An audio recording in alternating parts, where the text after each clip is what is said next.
উমর 24 ঘন্টার মধ্যে মাফ চাইবে তার ফ্যান ফলোয়ার ঠাকুরগাঁওয়ের যে ঘটনা হয়েছে। উমর বয়কট। উমর, এটা তোমার জন্য লাস্ট ওয়ার্নিং। বাকি 63 জেলা তুমি পা রাখতে পারবে না। তোমার আগে মানুষ হওয়ার দরকার, ঠিক আছে? আমি 24 ঘন্টা সময় দিলাম, না হলে বাকি 63 জেলায় উমর বয়কট।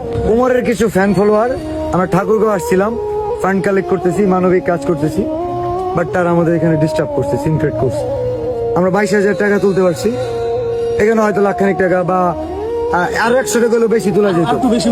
এন্ড উমর এটার মধ্যে জড়িত। হয়তো ঠাকুরগাঁও আসছে, পোস্ট দেখছে, তার কিছু ফ্যান ফলোয়ারকে বলছে যে বিলাল ভাই যাচ্ছে অথবা যাবে, ডিস্টার্ব করো যাতে কাজ না করতে পারে। আমি বলতেছি আগামী 24 ঘন্টার মধ্যে উমরের ফ্যান ফলোয়ারদের দৃষ্টি আকর্ষণ করছি।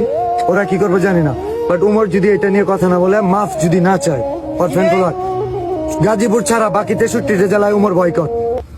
এন্ড এর পরবর্তীতে উমরের সাথে যদি কিছু হয়, থটস অফ বিলাল দায়ী না, কারণ থটস অফ বিলাল মানবিক কাজ করব, তার ফ্যান ফলোয়ার যদি এইসব কাজে বাধা দেয়, উমরের জন্য বাকি 63টা জেলা আমি বন্ধ করে দিতে পারবো।